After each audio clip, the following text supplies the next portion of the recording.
আমরা সবসময় রেশনের চালই খাই, তো তার মধ্যে থেকে আমাকে সে 2000 টাকা দিত, ওর মধ্যেই আমার সংসার চালাতে হতো। অবৈধ খুনি সরকার। গৃহবধূ থেকে রাজনীতিতে যোগ দিয়ে স্বৈরাচার এরশাদ বিরোধী আন্দোলনের মাধ্যমে আপসীর নেতৃত্বে পরিণত হয়েছিলেন খালেদা জিয়া।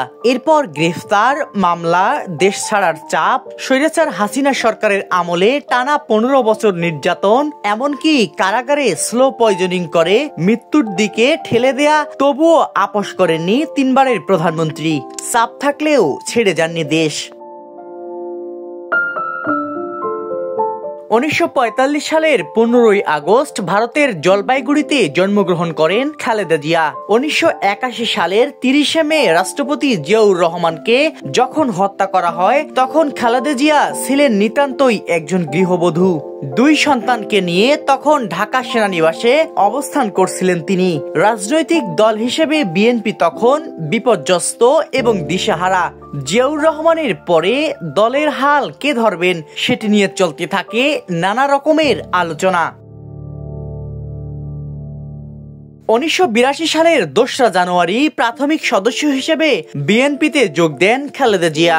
বছর খানেক যেতে না যেতেই নিজের রাজনৈতিক প্রজ্ঞায় প্রশংসা অর্জন করেন। পরের বছর মার্চে তিনি দলটির সিনিয়র ভাইস চেয়ারম্যান পদে পদোন্নতি পান। বিচারপতি আব্দুস সাত্তার অসুস্থ হলে 1984 সালের 12 জানুয়ারি দলের ভারপ্রাপ্ত চেয়ারপারসন এবং একই বছরের 10 মে চেয়ারপারসন পদে বিনা প্রতিদ্বন্দ্বিতায় নির্বাচিত হন খালেদা জিয়া।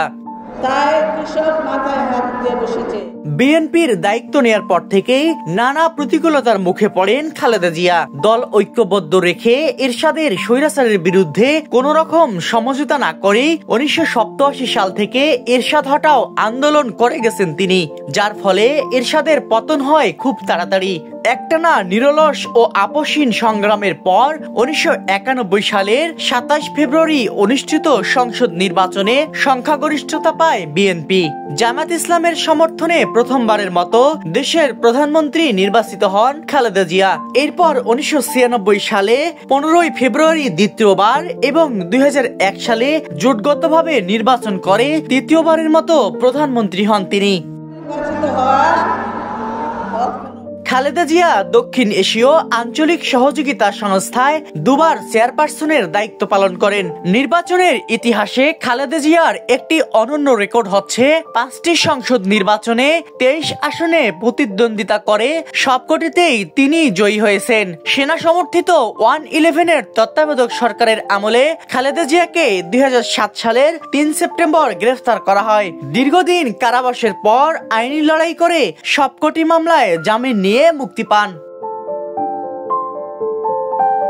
আওয়ামী লীগ ক্ষমতায় এলে 2010 সালের 13 সেপ্টেম্বর ক্যান্টনমেন্টের বাড়ি থেকে জোরপূর্বক খালেদা জিয়াকে উচ্ছেদ করা হয়। এমনকি তার নামে 37টি মামলা দেয় স্বৈরাচার সরকার। 2008 সালের 8 ফেব্রুয়ারি দুর্নীতির মামলায় 2 মামলায় বেগম জিয়াকে কারাদণ্ড দেয় হাসিনা সরকার। এরপর দীর্ঘদিন কারাগারে ছিলেন তিনি। ধীরে ধীরে কঠিন সব রোগে অসুস্থ হয়ে পড়েন। দীর্ঘদিন ধরে অসুস্থ খালেদা জিয়া কোনো উন্নত চিকিৎসার ব্যবস্থা নেয়নি ফ্যাসিস্ট আওয়ামী লীগ সরকার। বারবার আবেদন করেও কোনো সাড়া মেলেনি। তবে গেল বছরের 5 আগস্ট হাসিনার পতনের পরেই পাল্টে যায় পরিস্থিতি। মুক্তি পান খালেদা জিয়া। এমনকি 7 জানুয়ারি উন্নত চিকিৎসার জন্য লন্ডনের উদ্দেশ্যে উড়াল দিয়েছেন তিনি।